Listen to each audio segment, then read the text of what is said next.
और 5 फरवरी को जब वोटिंग होगी और 8 फरवरी को जब नतीजे आएंगे तो ये साफ हो जाएगा कि आखिर दिल्ली के दिल में कौन है। लेकिन दिल्ली को साधने के लिए सियासी दल कोई कोर कसर छोड़ना नहीं चाहते। घोषणाएं तो हो ही रही हैं, वायदे भी किए ही जा रहे हैं, वार पलटवार भी हो रहा है, विवादित बयानों का दौर भी चल रहा है, लेकिन अब पोस्टर वॉर भी जारी है। कुल मिलाकर सामने वाले को सियासी पटखनी देकर चारों खाने चित करने के लिए साम दाम दंड भेद हर चीज इस्तेमाल में लाई जा रही है और इसी में दिल्ली में पोस्टर वॉर सुर्खियों में है।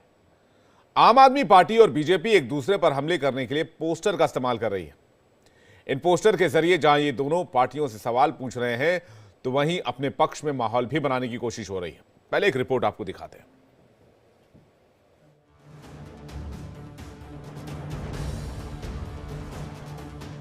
आप versus BJP, poster politics.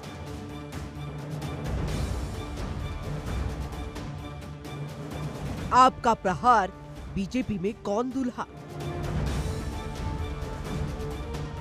BJP ने दी टक्कर, चुनावी हिंदू वाला पोस्टर।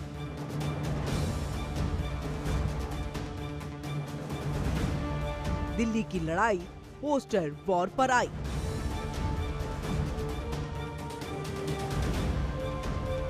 शंखनाद हो चुका है, तारीखों का ऐलान हो चुका है। राजनीति हर रोज एक दूसरे पर नए नए इल्जाम लेकर आ रही है। दिल्ली दंगल में किसका मंगल होगा ये तो जनता बताएगी, लेकिन दिल्ली वालों को रिझाने के लिए आप और बीजेपी अपने अपने पोस्टर लेकर आई है। पोस्टर वॉर में कोई पीछे नहीं है, ना आम आदमी पार्टी ना बीजेपी। खुद देख लीजिए, एक अपना पोस्टर लॉन्च करता है तो दूसरा देर नहीं लगाता उस पोस्टर की काट की। आम आदमी पार्टी के इस पोस्टर को देख लीजिए। इस पोस्टर के जरिए आपने बीजेपी पर निशाना साधकर ये पूछा कि उनका सीएम फेस कौन है, तो बीजेपी ने अपना जवाब इस पोस्टर के जरिए आपको दिया।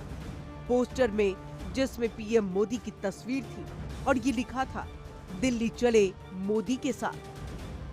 दिल्ली दंगल में चुनावी हिंदू और चुनावी मुसलमान वाले ये पोस्टर भी चर्चा में है। बीजेपी ने जहां आप पर चुनावी हिंदू वाले पोस्टर से प्रहार किया, तो आपने भी देर नहीं लगाई, वो भी अपना एक पोस्टर ले आए जिसमें अमित शाह का फोटो था और लिखा हुआ था चुनावी मुस्लिम। दिल्ली 5 फरवरी को वोट डालेगी और 8 फरवरी को ये तय हो जाएगा कि अब की बार दिल्ली में किसकी सरकार। हालांकि चुनाव से पहले सियासी दलों की कोशिश जारी है, फिर चाहे वो बयानबाजी हो या पोस्टर वॉर। दिल्ली चुनाव में हर दाव चला जा रहा है, दिल्ली वालों को साधा जा रहा है। कोशिश हर किसी की यही है कि कुछ भी हो जाए, दिल्ली हाथ से न जाए। Bureau report, India daily.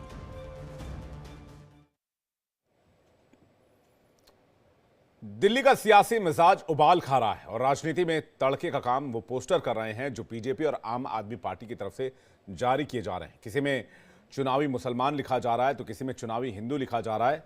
Bhajpa में आपदा केजरीवाल वर्सेस हु की बात की जा रही है तो कहीं दिल्ली चली मोदी के साथ पोस्टर लगाए जा रहे हैं। मकसद दोनों ही पार्टियों का एक है, इन पोस्टर के जरिए दिल्ली में उनकी पॉलिटिक्स हिट हो जाए और दिल्ली वाले उनको सत्ता की चाबी सौंप दें।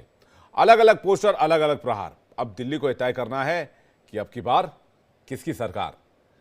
बातचीत करने के लिए इस वक्त हमारे साथ मेहमानों का एक बड़ा पैनल हमारे साथ जुड़ रहा है। समीर चौगांवकर, वरिष्ठ पत्रकार, अनिरुद्ध प्रताप सिंह, प्रवक्ता बीजेपी, संजीव नासिया, प्रवक्ता आम आदमी पार्टी, हरनाम सिंह, प्रवक्ता कांग्रेस पार्टी।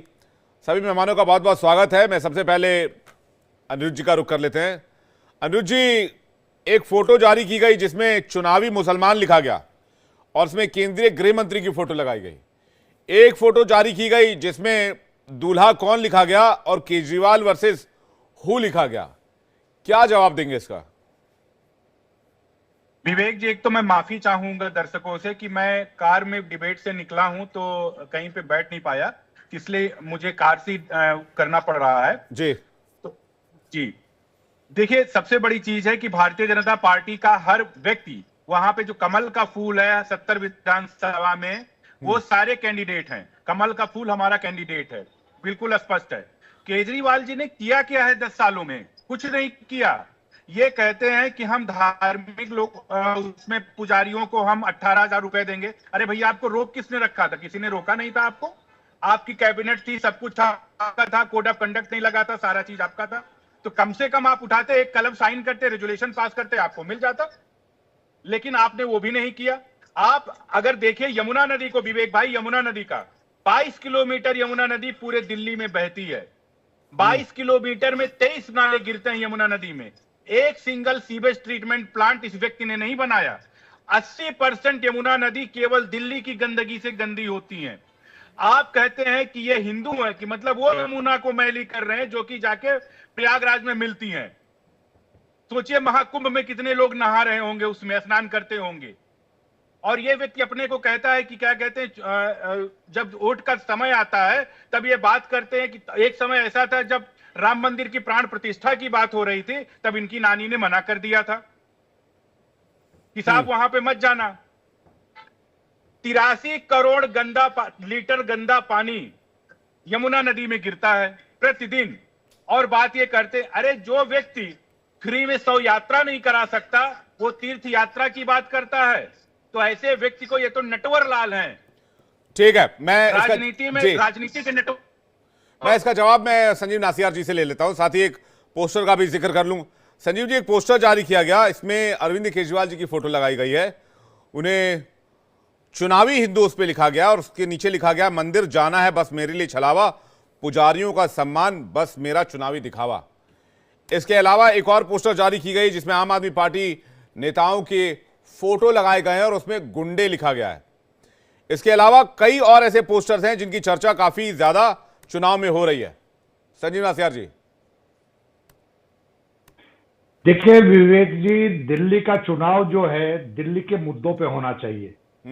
दिल्ली में हमने क्या काम किया, भारतीय जनता पार्टी, क्योंकि ये हाफ स्टेट है, आधे से ज्यादा पावर्स सेंट्रल गवर्नमेंट के पास है, लैंड इनके पास है, लॉ एंड ऑर्डर इनके पास है, पुलिस इनके पास है, लेकिन ये मुद्दों पे चुनाव नहीं लड़ना चाहते। अभी अनिरुद्ध ने 2 मिनट के लिए बोला, 2 मिनट में से 90% अरविंद केजरीवाल जी को कोसते रहे। इनका भाषा का स्तर बहुत नीचे चला गया है। देश के प्रधानमंत्री जी भी वही भाषा का इस्तेमाल करते हैं। इनके बड़े बड़े नेता जिस तरीके से महिलाओं को गाली देते हैं, जिस तरीके से नोट बांट रहे हैं, कुल मिला के दिल्ली की सत्ता में, चाहे पोस्टर वॉर देख लें आप, इनके पास ना कोई विजन है, ना कोई प्लानिंग है, ना दिल्ली में कोई नेता है। ये कमल के फूल से 70 विधानसभा लड़ना चाहते हैं, लेकिन मैं जानना चाहता हूं उम्मीदवार कहाँ है। चुनाव घोषणा हो चुकी है, अभी तक उम्मीदवार ये फाइनल नहीं कर पाए हैं। ये सिवाय सुबह उठ के और रात तक अरविंद केजरीवाल जी को गाली देने के बजाय अगर ये अपना विजन बताएं दिल्ली को, अपनी प्लानिंग बताएं दिल्ली को। दिल्ली क्योंकि मिनी इंडिया है विवेक, दिल्ली में जिस तरीके से फ्री बिजली पे काम हुआ, फ्री पानी पे काम हुआ, मोहल्ला क्लिनिक पे काम हुआ, महिलाओं को बस यात्रा की सुविधा मिली, एजुकेशन पे काम हुआ, और इन सब के बाद अभी महिला सम्मान योजना की घोषणा हुई। इस तरीके से बुजुर्गों को स्वास्थ्य संजीवनी योजना की घोषणा हुई। जिस तरीके से हमारे पुजारियों और ग्रंथियों के लिए सम्मान राशि की घोषणा हुई। ये सब घोषणाएं काउंटर में, ये कभी घोषणा करते, काउंटर में कोई अपना विजन प्लानिंग बताते तो दिल्ली की जनता इनको अप्रिशिएट करती। दिल्ली की जनता इनको पूरी तरीके से नकारने जा रही है। पोस्टर वॉर से लेकर और चुनाव तक इनके सेंटर में अरविंद केजरीवाल जी हैं। अरविंद केजरीवाल जी दिल्ली के बेटे हैं, दिल्ली के भाई हैं। वो 2100 रुपए भी देंगे, उन्होंने महिलाओं को फ्री यात्रा भी दी है, वो अपने बुजुर्गों को तीर्थ यात्रा भी करवाते हैं और अपने बुजुर्गों का स्वास्थ्य का पूरी तरीके से, चाहे प्राइवेट हो चाहे सरकारी हो, उसका प्रबंध करने का काम भी अरविंद केजरीवाल जी करेंगे। लेकिन शीश महल को लेकर भी कई सारे पोस्टर मैं देख रहा हूं संजीव नासियार जी, एक के बाद एक धुआंधार पोस्टर लगाया हुआ है। बीजेपी के दिल्ली वाले पेज पे आपदा वालों का शीश महल, इसमें सीएम हाउस की फोटो लगा दी और अरविंद केजरीवाल की फोटो लगा दी। नीचे लिख दिया, जब कोरोना से दिल्ली में मचा था कोहराम, आपदा वाले करा रहे थे शीश महल का निर्माण। इसके अलावा कुछ और पोस्टर्स मैं आपको बताता हूं, छोटा सा रिएक्शन चाहूंगा। एक और है जिसमें सीएम हाउस को लूट संग्रहालय लिख दिया गया है। कुल मिला के सारे नकारात्मक इनके पोस्टर हैं, नकारात्मक राजनीति है। जी। उसी कोविड के दौरान राजा का महल बन रहा था, 2700 करोड़ रुपए उसका बजट है। जिस तरीके से उस महल को आज दिखाने के लिए संजय सिंह जी और हमारे पीडब्ल्यूडी मिनिस्टर सौरभ भारद्वाज जी गए, हम ये चाहते हैं इनकी झूठ का पर्दाफाश हो।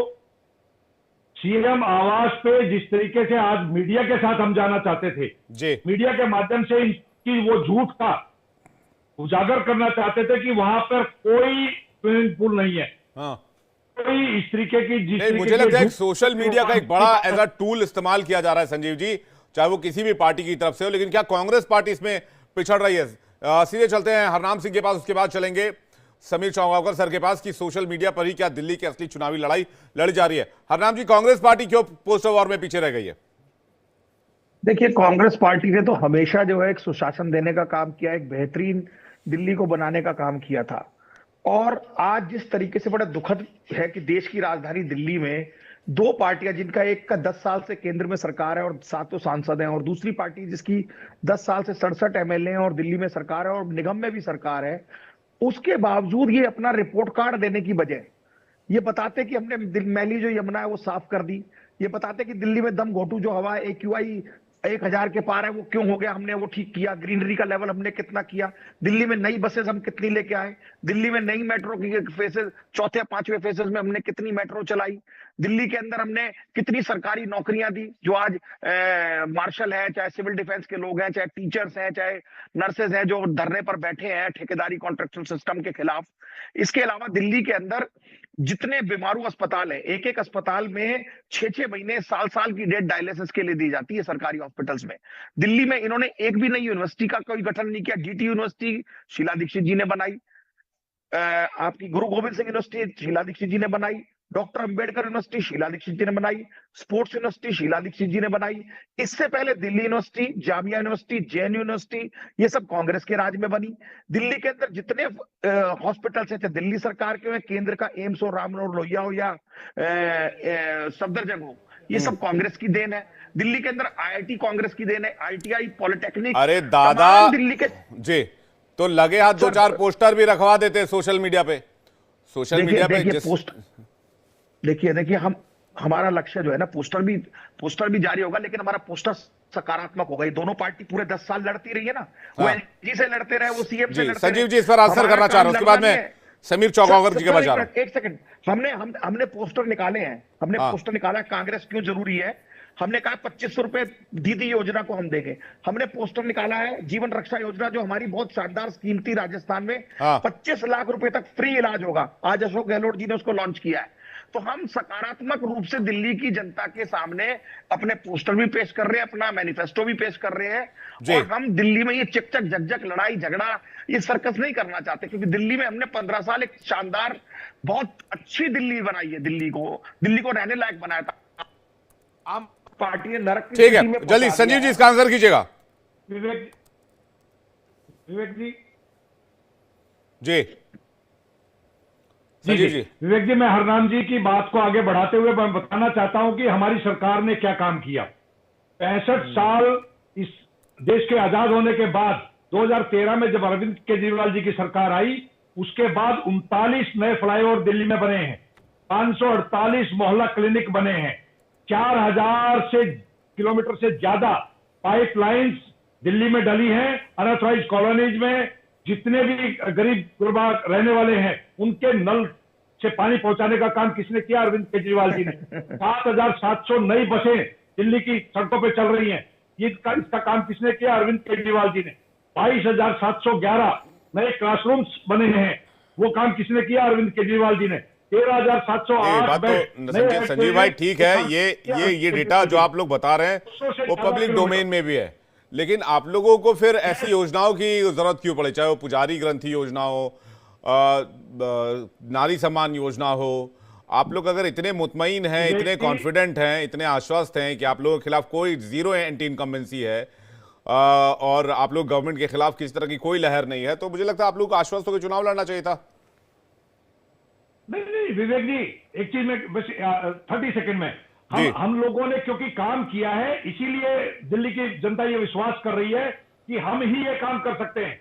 और इसकी सबसे बड़ा है, देश के प्रधानमंत्री ने अपने 39 मिनट के भाषण में मोस्टली टाइम अरविंद केजरीवाल जी को गाली दी और लास्ट में क्या कहा कि दिल्ली की जो योजनाएं हैं, वेलफेयर योजनाएं, उनको हम चालू रखेंगे। इसका मतलब दिल्ली की जो वेलफेयर योजनाएं हैं और प्रॉफिट का बजट है। ठीक है समीर चौगावकर जी, हरनाम सिंह जी एक सेकंड आ रहा हूं। 20 स्टेटों में बीजेपी नहीं दे पाई है जी। समीर चौगावकर जी, क्या ग्राउंड से ज्यादा जरूरी सोशल मीडिया पर पोस्टर वॉर हो गया है?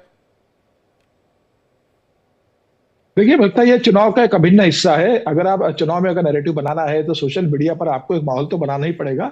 तो पोस्टर वॉर तो दोनों तरफ से शुरू हो चुकी है, लेकिन इस बार अरविंद केजरीवाल के चुनाव बहुत आसान नहीं रहने वाला है। आप देखिए जिस तरीके से अरविंद केजरीवाल के जो पोस्टर्स आ रहे हैं, बयान आ रहे हैं, पार्टी के नेताओं के प्रवक्ताओं के जिस तरीके से भाषण हो रहे हैं, 10 साल के एंटी इनकम्बेंसी अरविंद केजरीवाल के साथ है। अरविंद केजरीवाल के सामने सबसे बड़ी चुनौती है कि इस बार भारतीय जनता पार्टी ने जिस तरीके से चुनाव में कैंडिडेट उतारे, प्रधानमंत्री मोदी ने जिस तरीके से आक्रामक रुख अख्तियार किया है, संघ जमन स्तर पर लगा और केजरीवाल के कई प्रश्न है जिनका जवाब केजरीवाल को देना होगा। देखिए, शीर्ष में एक बड़ा प्रश्न है जिससे आम आदमी पार्टी बचने की कोशिश करती है, यमुना सफाई क्यों नहीं हो पाई, इस पे आम आदमी पार्टी बचने की कोशिश करती है। मुझे लग रहा है कि अरविंद केजरीवाल को अभी डर लग रहा है कि कहीं ऐसा ना हो कि प्रधानमंत्री मोदी की अपील, जो आप देखिए भारतीय जनता पार्टी का जो पोस्टर उसमें प्रधानमंत्री मोदी का चेहरा लाया गया है, तो यह तय है कि जो दिल्ली का चुनाव है प्रधानमंत्री मोदी ने अपने कंधों पर उठा लिया है और भारतीय जनता पार्टी प्रधानमंत्री मोदी के चेहरे पर, प्रधानमंत्री मोदी के नाम पर, प्रधानमंत्री मोदी का जो 10 साल कार्यकाल रहा है एक प्रधानमंत्री के रूप में, उसके पर लड़ने जा रही है। ये बात सही है कि भारतीय जनता पार्टी के पास कोई बड़ा चेहरा नहीं है, लेकिन सिर्फ चेहरे से नहीं होता। उड़ीसा का चुनाव इस बात का परिणाम है कि उड़ीसा में भारतीय जनता पार्टी के पास कोई चेहरा नहीं था, लेकिन 24 साल की नवीन पटनायक सरकार को भारतीय जनता पार्टी ने किस तरीके से उखाड़ फेंका बिना चेहरे के। तो मुझे ऐसा लगता है कि सिर्फ आम आदमी पार्टी का यह कह देना है कि आपके पास चेहरा कौन है, उससे आम आदमी पार्टी की समस्या का समाधान नहीं होगा।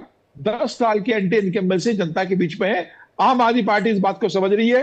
अरविंद केजरीवाल 177 दिन जेल रहकर आए, मनीष सिसोदिया जेल रह के आए, संजय सिंह जेल रहकर आए, और जिस तरीके से भारतीय जनता पार्टी ने इसे आक्रामकता के साथ उठाया इस पूरे मामले को, मुझे लग रहा है कि अब जो लड़ाई है वो दोनों दलों के बीच कांटे की टक्कर हो रही है। और भारतीय जनता पार्टी ने आप देखिए उम्मीदवार भी बहुत अच्छे उतारे। अरविंद केजरीवाल के सामने प्रवेश शर्मा को उतारा। अगर आप 2 चुनाव की बात करेंगे तो पिछली बार किसी यादव को उतार दिया था 2020 में, 2015 में निपुर शर्मा को उतारा था, तो इस बार पूर्व सांसद को उतारा है। तो भारतीय जनता पार्टी कोई मौका नहीं छोड़ना चाहती।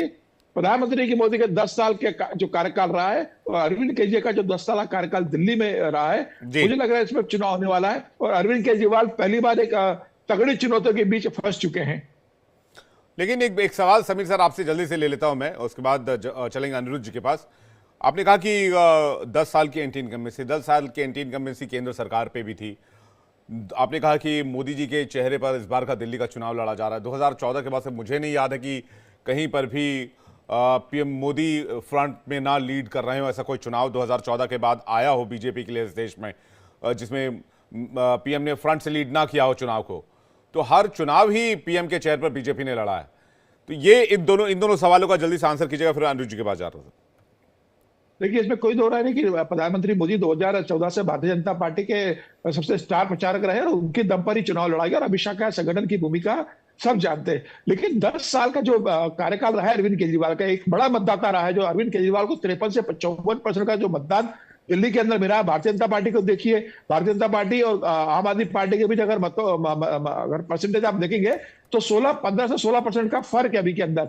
अरविंद केजरीवाल को डर इस बात का है कि अगर भारतीय जनता पार्टी जो 36% पे है, वो अगर प्रधानमंत्री मोदी की अपील पर, संगठन के काम पर, संघ के काम पर अगर 5 से 6% वोट बैंक बढ़ाकर 42 से 43 पर चली जाती है, अरविंद केजरीवाल का 5 से 6% वोट कम होकर वो 46 पे आता है, और कांग्रेस जो 4% पे है अगर वो बढ़ के कहीं 6 से 7 या 8% पे चली जाती है, तो यह वोट अरविंद केजरीवाल का टूटने वाला है।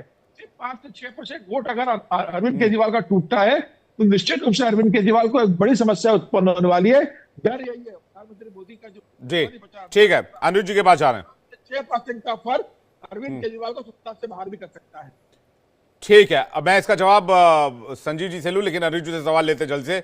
अनिरुद्ध जी, सवाल इस बात को लेकर है, आम आदमी पार्टी कह रही है कि नेगेटिव कैंपेनिंग बहुत हो रही है क्योंकि मुद्दे नहीं है और सीएम फेस नहीं है। विवेक जी, मैं कह रहा हूं नेगेटिव कैंपेन कहां पे है? पंजाब में इनकी फुल स्टेट सरकार है, बहानेबाजी करते हैं। वहां पे इन्होंने प्रॉमिस किया था 1000 रुपए पर मंथ हम महिला मां बहनों को देंगे। लेकिन उन्होंने महिलाएं, पता चल रहा कि अरविंद केजरीवाल के घर पे पंजाब से दिल्ली से आके दिल्ली में आ रही हैं। इन्होंने कहा था बेरोजगारी भत्ता देंगे पंजाब में, लेकिन वहां बेरोजगारी भत्ता नहीं दे रहे हैं। कि इनके वादों में कुछ नहीं है। जैसे इन्होंने वादा किया था, बच्चों का कसम खाया हम रोजगार देना था, वो कांग्रेस के साथ में हम नहीं जाएंगे, लेकिन ये कांग्रेस के साथ चले गए। वो गायब है। संजीव जी, आप बोल रहे हैं इको कर रही है आवाज, क्योंकि मैं कार में हूँ। 3 लाख से ज्यादा झुग्गी वासियों को बर्बाद करने का, उजाड़ने का पाप किसने किया? संजीव जी, आवाज इको कर रही है, आप बाद में बोल लीजिएगा भाई। अनुरोध जी, एक एक करके संजीव जी मैं आ रहा हूँ। संजीव जी, आवाज इको कर रही एक एक करके सर, एक एक करके। आज महिलाएं सुरक्षित है क्या दिल्ली में? आज दिल्ली ठीक है, एक एक करके। संजीव जी मैं आ रहा हूँ, इसके बाद उनको पूरा कर लीजिए, अनिरुद्ध जी को पूरा कर लीजिए। अनिरुद्ध जी मेरे सवाल का वो जवाब दे दें, फिर मैं संजीव भाई आ रहा हूँ आपके पास। अनिरुद्ध भाई, दिल्ली मैं जानना चाहता हूँ विवेक जी, दिल्ली लैंड रिफॉर्म्स एक्ट को आपको ध्यान होगा, किसानों के खिलाफ है ये लोग। 81-33 रद्द करने का ये संकल्प पत्र है मेरे पास इनका 2020 का। 81-33 लैंड रिफॉर्म्स एक्ट का रद्द करने का वायदा किया था, उससे ये भाग गए। 74 किसानों को मालिकाना हक देने की बात करी थी, उससे ये लोग भाग ठीक गए। है, ठीक है। अनिरुद्ध जी से जवाब ले लेते हैं। अनिरुद्ध जी जल्दी से दे देने दे, ये लोग भाग गए। उसमें रिप्लाई चाहिए हमारे को, दिल्ली की जनता को उसमें रिप्लाई चाहिए। जी जी, मैं वही कह रहा हूं कि 1000 इन्होंने फुल स्टेट है पंजाब में प्रॉमिस किया कि हम महिलाओं को देंगे, लेकिन वहां महिलाओं को नहीं दिए। आ गई महिलाएं वहां से, दिल्ली से आई, अरविंद केजरीवाल जी के आवास पर डिमांड कर। अरे भाई मुझे बोल लेने दीजिए, फिर आप बोलिएगा। मैं एकदम शांति के साथ सुन रहा था आपको। जी, पंजाब में इन्होंने बेरोजगारी भत्ता देने का वादा किया। लॉ एंड ऑर्डर पुलिस इनके हाथ में है। किस तरीके से पाकिस्तान से ड्रोन आते, किस तरीके से ड्रग्स पेडलिंग होती है, एक विषय है। ये वादा किया दिल्ली में कि यमुना साफ करेंगे। हमने यमुना नदी का आंकड़ा गिना दिया कि जो जाके महाकुंभ में प्रयागराज में मिल रही हैं, कि पूरे यमुना नदी 2% लेंथ दिल्ली में 80 उसकी गंदगी जो है दिल्ली से जाती है।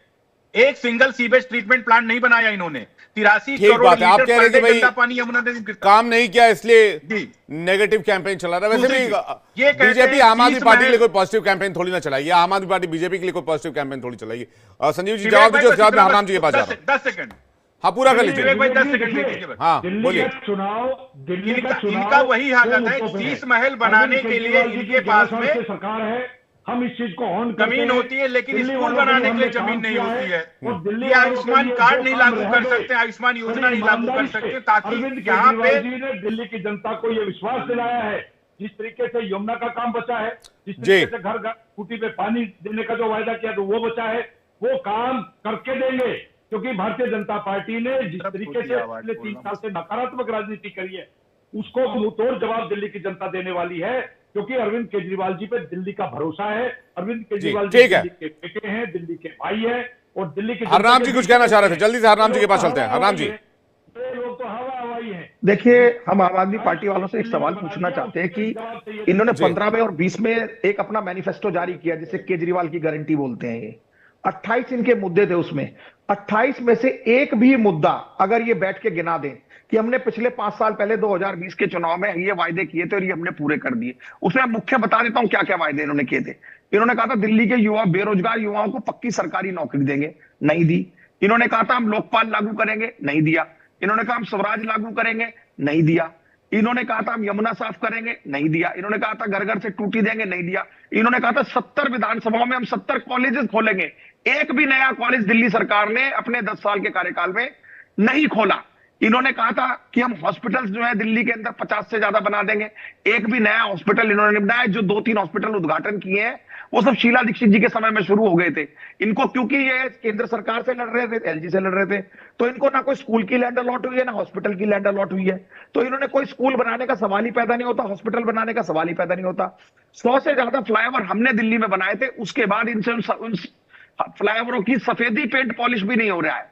दिल्ली में 3 फेज की मेट्रो हम लेकर आ गए थे, आज 4था फेज भी अभी तक नहीं चला है मेट्रो का, जिससे दिल्ली में प्रदूषण भी है और दिल्ली में ट्रैफिक कंजेशन भी है। मैं आपके साथ मैनिफेस्टो की बात ही कर रहा हूँ ना, आप सुन तो लीजिए। आप दिल्ली भाई साहब सुन तो लीजिए, वकील साहब सुनिए ना। अरे यार आप बीच में बोल रहे हो भाई साहब, आपको बड़े सब शांति से सुन रहे थे। आप सुन तो लीजिए, अपना 28 मैनिफेस्टो खोलिए ना, आप खोल तो लीजिए 28 का मैनिफेस्टो। अरविंद 28 केजरीवाल पॉइंट जी थे की आपके, गारंटी है। 28 पॉइंट थे आपके। में आपने एक भी मुद्दा अगर उसमें पूरा किया हो तो दिल्ली की जनता आप पे यकीन करे। मैं जी जल्दी से जी पूरे जल्दी से एक छोटा सा रिएक्शन समीर चौगाकर से ले रहा हूं। समीर चौगाकर जी, कांग्रेस का कितना स्टेक है इस बार के इलेक्शंस में? आपकी आवाज कट रही थी बेग जी, फिर से पूछिए। मैं पूछ रहा हूं कांग्रेस का कितना स्टेक देख रहे हैं इस बार के इलेक्शंस में, दिल्ली इलेक्शंस में? देखिए, अगर पिछले दो चुनाव देखेंगे तो कांग्रेस कहीं पर भी चुनाव में नहीं थी, लेकिन मुझे इस बार लग रहा है कि कांग्रेस ने जिस तरीके से उम्मीदवार उतारे हैं, पहले ही 2 सूची के अंदर अपने 48 उम्मीदवार डिक्लेयर कर दिए हैं, और जिस तरीके से आम आदमी पार्टी पर कांग्रेस हमलावर है, इस बार ये लग रहा है कि कांग्रेस आम आदमी पार्टी को बहुत स्पेस देना नहीं चाहती है। निर्भर करता है कि कांग्रेस कितना वोट लेके जाती है। अरविंद केजरीवाल की सबसे बड़ी चुनौती यही है कि अगर जितना कांग्रेस बेहतर प्रदर्शन करेगी उतना आम आदमी पार्टी का वोट कटेगा, क्योंकि भारतीय जनता पार्टी का वोट तो फिक्स है, 36 से 38% को टूटना नहीं है। आम आदमी पार्टी कांग्रेस का पूरा वोट बैंक लेके चली गई थी, और केजरीवाल को यही डर है कि अगर कांग्रेस के पास उनका मुस्लिम वोट बैंक लौटता है, या कोई दलित वोट बैंक लौटता है, या कांग्रेस अपने पैरों पर खड़े होकर 5 से 7% वोट बैंक ले जाती है, या आम आदमी पार्टी का ही टूटेगा, और या कांग्रेस को या आम आदमी पार्टी को नुकसान होने वाला है। मुझे लग रहा है इस बार दिल्ली की जनता कांग्रेस को भी थोड़ा ध्यान में देगी। कांग्रेस का वोट बैंक थोड़ा बढ़ेगा, सीटों में कुछ परिवर्तन हो सकता है, मुझे नजर नहीं आता, लेकिन वोट बैंक बढ़ सकता है, और यही आम आदमी पार्टी की सबसे बड़ी चुनौती है। और भारतीय जनता पार्टी भी जानती है कि जिस दिन कांग्रेस अपने पैरों पर थोड़ी भी खड़ी होगी, आम आदमी पार्टी के पैरों के नीचे से जमीन सरक जाएगी, ये तय है। ठीक है, इस पर अब देखना होगा, जब रिजल्ट आएगा तो बाकी चीजें क्लियर हो जाएंगी। फिलहाल एक छोटा सा ब्रेक ले रहे हैं, क्योंकि ब्रेक के बाद इसी पैनल के साथ एक और डिबेट करेंगे। बात होगी फ्रीबीज की, जिसे लेकर सुप्रीम कोर्ट की तरफ से टिप्पणी आई है। फौरन लौट रहे हैं।